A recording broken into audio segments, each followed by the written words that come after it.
Hello everyone, welcome to Populate Social's live International Women's Day discussion. Good morning, good afternoon, good evening, whenever you're watching this. I'm Yoko and I work for Populate as their marketing executive. This is the first time we're kind of doing a recorded session, so please do bear with us if there's any hiccups along the way, but obviously that's a really exciting thing, but fingers crossed all runs smoothly.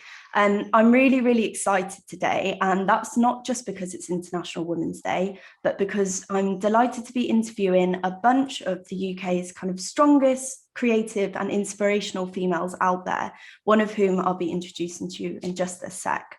Today, though, we're going to be covering a range of really interesting topics, starting with the paths that these women have taken to becoming successful in business, whether social media has impacted the way women can succeed in today's society, and the importance around International Women's Day and inspiring that next generation of #girl bosses.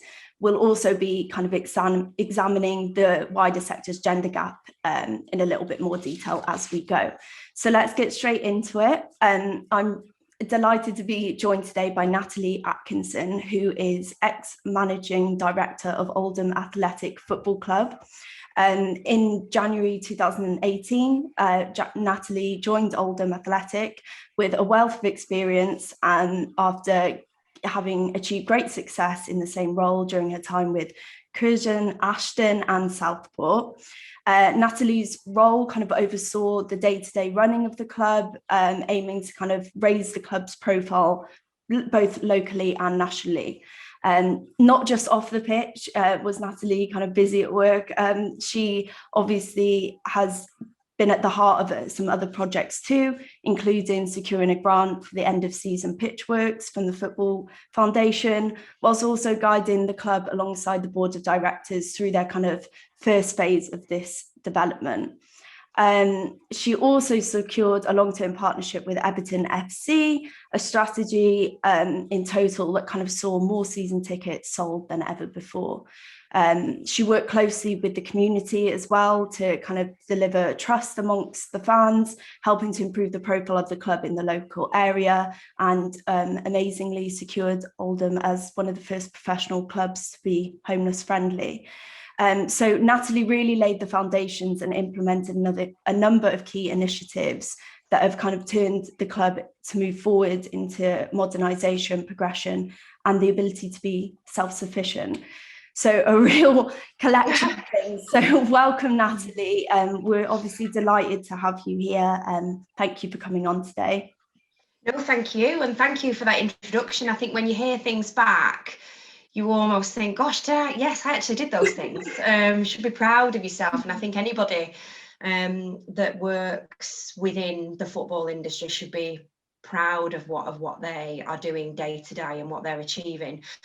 Yes, I'm kind of out of the game a little bit at the moment, taking that step back and taking a little break for myself, that kind of reset that I've talked about, which has been very important for me over the last couple of months. And I think we'll get into talk about that and how I've changed as a leader, as how I want to be viewed as a person within the game of football. So thank you for that lovely introduction. And thank you for having me as well. Oh, perfect. No, so kind of kicking off today, we wanted to kind of look at the various paths that women kind of have taken in these successful roles and got you where you are today. I know I did a brief rundown there, but for kind of anyone who doesn't know, could you just kind of tell us how you got to where you are now and the position that you're in currently? Yeah, I've always been extremely sporty. My family are incredibly sporty, very football family orientated. My brother played to a high level. We're big football fans in our household, and also my daughter is an incredible swimmer on a squad. So the sport has always been part of my life as well, from my parents. And one of the things that my parents, with myself, they were very encouraging, and like a lot of parents who have kids that are sporty. They ferry them around everywhere, here, there and everywhere. So I've come from a running background, competed at the highest level. And I've always wanted to be involved in sport in some way. And I kind of knew from an early age that I wanted to go to university and do some sort of sports related degree, of which I did. I did sports science. And then came out of university, and you're a little bit, oh, what do I do next? I've done this great sports degree. So because of my running background and the people that I knew back here in Manchester, I was able to get a job with the local sports development team that led to British Triathlon. I then worked at Sport England, local authorities, and then stumbled, really, if that's the right word, into football. I had just had my daughter, and a position came up with Manchester FA as football development manager. So I worked there for a considerable amount of time, good 5 or 6 years, that was really about grassroots football. And you learn an incredible amount. And being in Manchester, huge city for football, huge number of grassroots clubs, great coaches, a great system for kids to learn the game. I learned a lot, and then went into a little bit of consultancy for a couple of years. And whilst I was doing that, it gave me the opportunity to do something and give a little bit back, because one of the things that I've been taught over the last few years is that if you do have the opportunity to give something back or take a role as a board member or a volunteer in something aside from your professional career, that really does help. And I've been really keen to ensure that I've done that throughout my career. So I volunteered as a board member at Curzon Ashton. We had a family connection because my brother had a history at the club, and then he started playing again. So there was a lovely family connection there. And then one thing led to another, and all of a sudden I'd left my job in my consultancy role, which I thoroughly enjoyed, and learned a lot about local authorities and development and how you write strategies, to being the CEO of a football club. The 3 clubs that I've been at are all very, very different. So the Curzon and Southport, both in the National League North, very different in terms of their ownership model. And then obviously I've been in a football league club, all professional. Players give their everything. The staff, whether they're paid or volunteers, all give their everything. And I think with Curzon and Southport, you work with an incredible group of volunteers as well that do give their lives to the football club. As you move kind of up the pyramid, there's still that volunteer base there, but you've got move into more paid professional roles, wherever that might be within the football club, on or off the field. So very different clubs, but all 3 of them hugely focused on community development and how they engage with their community. And I've learned an incredible amount from being at Curzon right through to Oldham, what works well and what doesn't work well. And one of the things that I've learned, particularly over the last couple of months since I've left Oldham, is that you have to learn from your mistakes. And a good leader is somebody that's able to learn from their mistakes. So what are those solutions to those mistakes, and not make them again? And also something that I'm kind of really passionate about now at the moment, and I'll teach anybody and say to anybody, particularly with my daughter, is be true to yourself, because that's particularly important in football, I found. So yeah, I've had a long career, done lots of different things. But I think football for me it's a wonderful industry to work in. It can be really tough. It's hard. It's the highs and lows every weekend. But it is a great industry to work in. But it is very, very hard work. But one thing you do have to do, like I've said, is really be true to yourself. Yeah, no, definitely. I think that kind of leads quite nicely onto our next question, which I know I had kind of seen a few interviews with you, and it's something that you don't think is actually you don't want to be defined by your gender in your role, which is a really good standpoint to have. But obviously there is a predominant lack of females in the kind of sports senior leadership areas, especially in football, actually. How would you say, I mean, you've given kind of a good advice there, but how would you say that you did reach that level of success given the genders gap, the sectors gap? Yeah, for me, the hardest thing I feel for women, particularly in an industry, be it football or something else, where it's more, if you like, male dominated. Times are changing. However, I was having this conversation with a colleague of mine. There is still so much to do, particularly off the field in football. And now is probably, there's no better time than now. We've been through an incredibly difficult time. Sport's been through a hugely life-changing pandemic for a lot of sports people on and off the field. And one of the most difficult things, I think, for football off the field is that acceptance of women, either in the boardroom or as a chief exec or a managing director or within that governance administration role. The one thing that I've always tried to be is take the bull by the horns and be relentless and keep on trying, because some women or leaders might find it difficult to be accepted. But I think if you really understand the nature of the game, you're able to have those conversations about the game, that you're relentless and that you work incredibly hard, then it's not about being accepted. It's about being, yes, well, it doesn't really matter whether you're male or female. And I've always said that. But however, through this pandemic, I've read lots, I've seen lots where, for example, the elite academy program for girls was stopped, but not the elite academy program for boys. So why was that? What can we do to change that? What females are out there now within football league clubs? What roles do they take? There are a couple. There's not many CEO, managing directors. But I just think now is probably the right time to actually say, what are we doing about it? What are we doing about female leaders or female CEOs in football league clubs as a starter? And what can we do to either support, guide, train, or be there for kind of a group of women that can support each other into those rules, because it can be quite a lonely place as well. And I found that obviously when we went through to when the pandemic started and we furloughed everybody at Oldham Athletic, it was a very, very lonely place.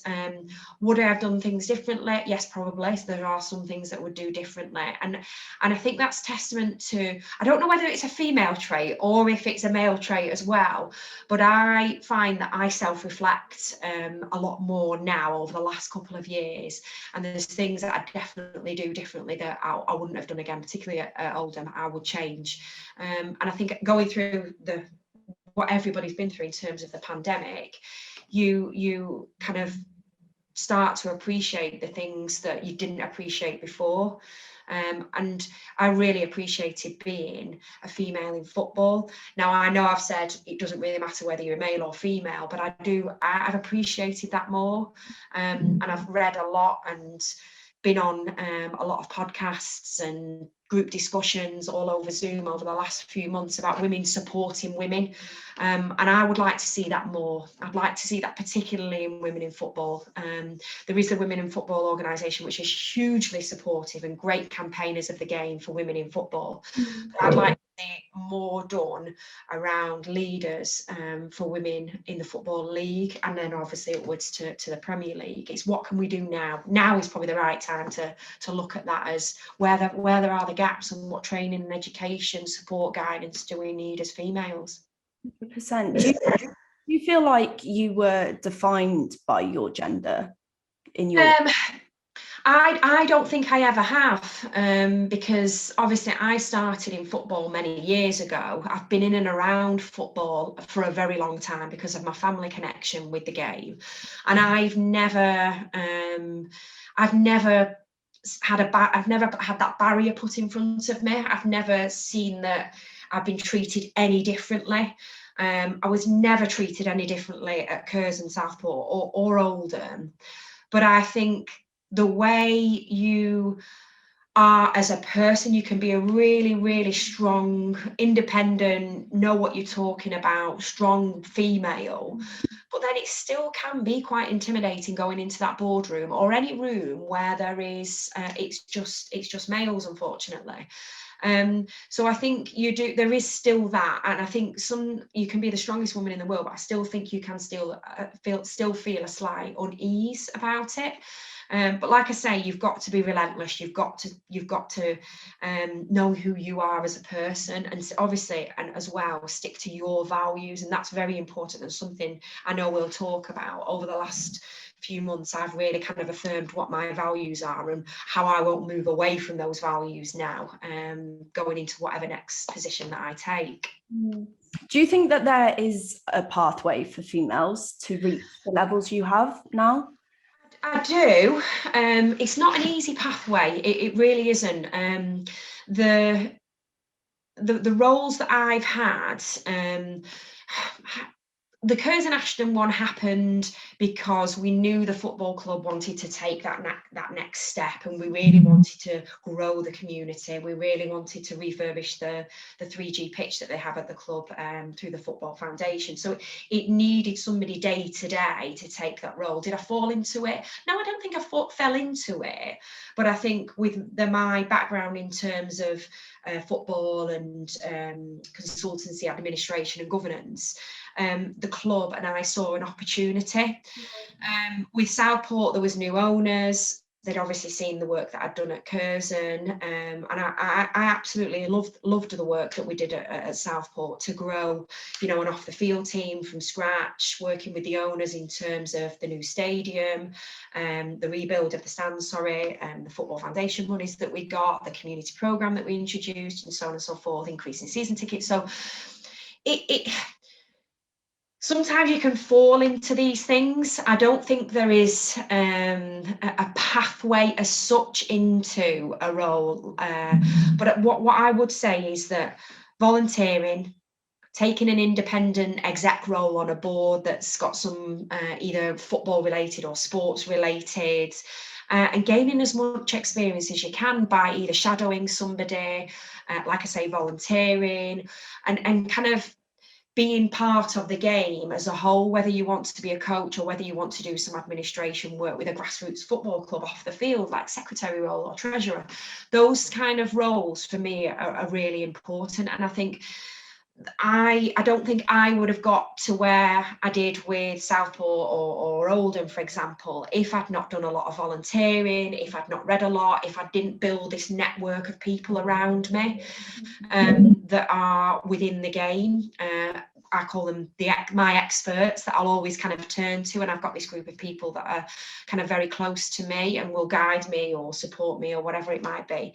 So I don't think there's necessarily a pathway, but I think there's lots of things that you can do if you've got your heart set on being a managing director or a CEO of a football club. That's kind of the route that I took. Yeah, no, nice. It's really interesting to hear that. Do you think that these opportunities that are developing that's the future now? This is going to get better. We, in the sports clubs, we're going to see a lot more women. Do you feel positive for the future? I really do. I think we've been through something that the country has never seen before. We've just seen in the last few days the money that's becoming available for national governing bodies and sports clubs, either through their national governing body or through Sport England. And only yesterday I saw a national governing body that I have a bit of obviously affiliation to with British Triathlon announce their reboot. And you'll start to see that more. You'll start to see national governing bodies. This is our reset, our kickstart, our reset, our reboot, whatever you want to call it. And I do feel now is the time where we need to say, okay, I'm a female. I want to be the CEO of whatever football club or rugby club or cricket club or whatever it might be. How do I get there? And who can support me to do that? I do think the way sports clubs are run and how they think about things, how they either engage with the community, how they work operationally, financially, we'll see massive changes. So is that an opportunity for more male or females to take off the field roles within football clubs, because they're going to start to think differently? Because, you know, what the pandemic did for football clubs, when I was at Oldham, you had to look at every element of the operational running of the club. So whether that's from your financially to how operationally you look after the ground, the training facilities, match days, because if a pandemic happens, you've got to have all these health and safety rules and regulations in place to keep yourself and your players safe. So I think clubs will start to look at more operationally how they function and how they run. So is there an opportunity there for new roles within clubs, not just football, but other sports organisations as well? So I do think there's going to be a shift, and you will start to see lots more roles, I think, within the sports industry. And a change in direction for many sports. So if we take British Triathlon, for example, yesterday when they announced their reboot, it was all like, there was one section around come and give triathlon a go, because people might not have participated in the sport for months. So is that something that sports organisations and clubs will start to do, is come and give things a go? So again, is there roles there for people, be it females, to look at getting people back into sport, because they've had this period of, well, all you can really do is your outdoor gym in your back garden or go for a walk. So I do think there will be a real shift, and that's a real opportunity for women to look at different roles within sport. Yeah, that's really great. It's great to think that the future is bright for, you know, potential girls and women who want to get involved in it. Where do you see your future, let's say 5 years time? Where do you see yourself? So I have I've been able to take some time out from leaving Oldham. I am incredibly passionate about working in and around sport, be that football or another.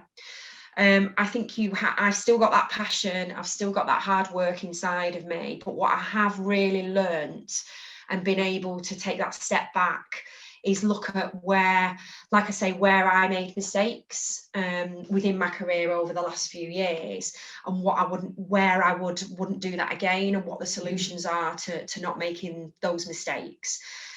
Completely being true to myself. And I think one thing that's really kind of resonated with me over the last few months is a word that I think we use, and it's a bit of a throwaway word, is that transparency. Because football can be unforgiving. It's a wonderful place, but it can be very unforgiving. And I think if you're not true to yourself, true to your words, and really are transparent rather than just saying the word transparent, you will get found out. And I've really learned that. So my values in terms of being authentic, compassionate and honest, I've really kind of my non-negotiables now, and I've kind of, I know I use that word a lot about being kind of reset, but I've reset myself, started to read a lot more. I'm on a CEO course, which has been wonderful, and really helped me as a person as well over the last few months. I'm incredibly passionate about football. Do I want to be back in football? 100%. 100%. Glad to hear it. Very glad to hear it. No, I think it's just, when you say transparency, I think that's a word that we use, or clients come to us with a lot. It's honestly, it's this transparency that people want to kind of be delivered across. But yeah, like you're saying, it's become almost like a throwaway word now. Yeah, it has. And like I say, football, you can't I've learned this, you cannot hide. You're there for the fans. There's no other reason that you're there. You're there to provide 90 minutes of exciting football in a safe, great, brilliant day out for your fans. And I've said those words and said that and thought, am I being transparent about this? And I've learned that I won't do that again, and I'd be very you need to deliver on what you're going to say, and that's why it's really, really important for me. And any advice that I give to anybody now is trust in your values, trust in you, be you, and don't, you like you say, don't use that throwaway word transparency, because you will get found out. And that's the biggest thing I've learned over the last few months. Yeah. Looking back, and I do think that makes for me, a good leader is one that a good female, if it's a female leader or a male leader, somebody that can actually learn from their mistakes. That's what makes a good leader, and also a good leader that has good people around them.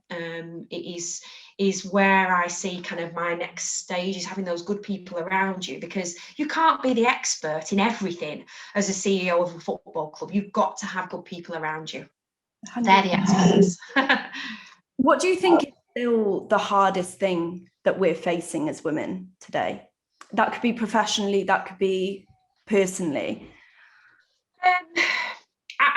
It's not that acceptance, because I do think we are, as women in the game, I do think we are accepted. I will never understand, like we talked about, why, for example, the girls' academy, elite academies, were stopped and then restarted and the boys weren't. I think we are becoming more accepted. But the biggest thing I want to challenge is, how do we support more females into those roles within Football League clubs, like we talked about? I also think we need to challenge ourselves as females. Are we doing the right thing? Because rather than challenging the industry, let's challenge ourselves as well. What do we need to do as women to take those roles? There are organisations such as the Women's Collective, such as Women in Football, organisations that support female leaders well. There's lots out there. Those organisations are absolutely fantastic, and I think as women, if you're thinking of becoming or wanting to take a role within a football club as a leader, attach yourself to one of these organisations, because that's where you get your day-to-day support as well. I also think the biggest challenge as well for females is, if you're a female and you're juggling 100 other things as well, like family, like children, like going back to school, like we just talked about earlier, that's a challenge as well.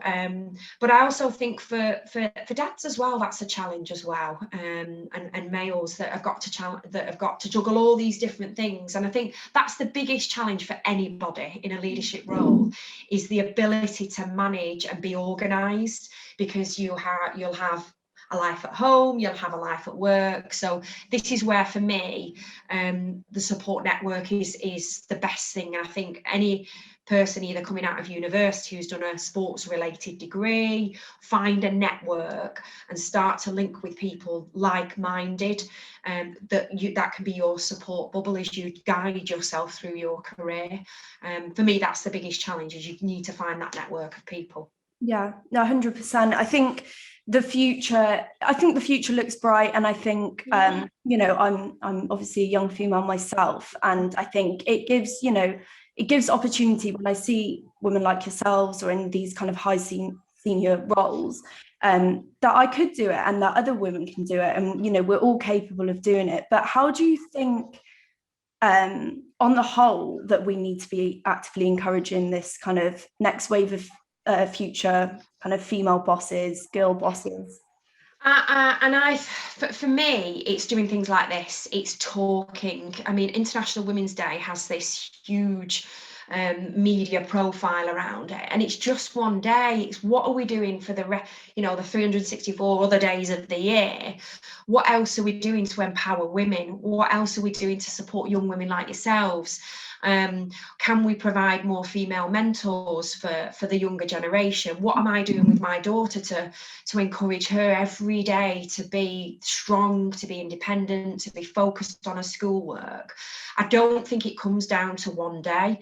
I think we have to continually talk about how we support each other and provide that mentorship, and talk to other females. And also, I think, let's not make this one day. I mean, if Populate can make this, you know, a monthly about females. What are we doing? What have you done this month? What's your focus this month? Who have you talked to this week? What's your challenges? What are you challenging yourself to do this week? All those, I really do believe that we shouldn't just focus in on this one day, although it is wonderful. Is what are we doing for the rest of the year to support each other? And that's really important for me, and that's the kind of daily thing I do with my daughter and the other females that I talk to, is that constant supporting of each other and that mentorship. Particularly with my daughter, I really want her to go out there when she leaves school and be independent, and end her career or finish her career whenever she does, and say, well, that was me, I actually did this. But there's lots of these strong, great females that help me along the way. One thing I think that should be really important is that women in senior leadership roles, or women like myself that have had a wealth of experience, kind of standing up and saying, what can I do to support the next generation? And I think that's something really important, is if we stand up and say, yeah, I can help, I've got time to help, because we are all busy, and running a football club is 24/7. But I think it's really important that you do take some time for yourself as a starter, and then also take some time to support others as well. And whatever role I go into next, I'm really kind of adamant about that, that I will support young people to come through in whatever pathway that they want to take. Yeah, I think this whole kind of conversation about inspirational women and, you know, the relationship you have with your daughter specifically, who would you say is the woman that influenced you the most? Well, I'll have to say my mum for a starter. I have to say our mums. Yeah, she's an incredibly strong woman, and learned a lot from her. I've been in and around some really strong, influential females across my career, and I knew you were going to ask me this question, and there isn't one that I can pick out, but there are females that I've worked with in, when I was at British Triathlon particularly, there was a very strong female leader that I worked for. She'll know if she watches this, and I learned an incredible amount from her, because that was my first real job within sport. And then at Curzon and at Southport, there were two, in each of the clubs, there was two particular volunteers that gave everything to the club. They were retired, and they wanted to really embrace what the club was about, the community, match days, so on and so forth. Those two women, to me, that I knew at Curzon and Southport, are completely and utterly inspirational, because they'd done their working career. They could quite easily sit back, not do anything, you know, but they were women that gave everything Monday to Sunday, because they absolutely thoroughly enjoyed the game. And those types of females, to me, are really inspirational. And then when I got to Oldham, there's lots of females that work at the football club, and we had a really great working relationship. So for me, those women are incredibly hardworking, and still inspire me today, because how hard they work through the pandemic. I've got a really nice network of females that I can turn to as well, that are really supportive and pick you up when you're down and build you up, but then, you know, can tell you when you're doing wrong as well. So there isn't, other than obviously my mum, there isn't one female that would stand out to me. Every organisation I've been at, there has been an inspirational female, whether that's a leader or a volunteer or somebody I've worked alongside with, that I've always found inspiration from and taken something from. And I don't think they will realise that, but I've taken something from each of those females that I've worked with. That's amazing. Final question now, what do you think that being a woman means to you? That can be in business or just in general. For me, being female is it's incredibly important, and the network and feeling that I get from working with inspirational women, it makes me really, really proud. And I think having a daughter, you will only know when you have a daughter, the challenges that you will go through from every kind of age group with that child. She's incredibly inspirational to me, and I want to guide her to be the best person that she can be. For me, being female is about empowerment, it's about honesty, it's about compassion, it's about working hard, and it's not about thinking to yourself that you have to be accepted. We are accepted as women, but we've got to give as much and work as hard. Men are the same. They've got to work as hard. They've got to be accepted. But I think for me, for being female, because you are female, there is this wonderful network of women around that you guide and support you. And I just think that's fantastic. And that for me is what International Women's Day is about. It's about inspiration, and it's about guiding and supporting each other.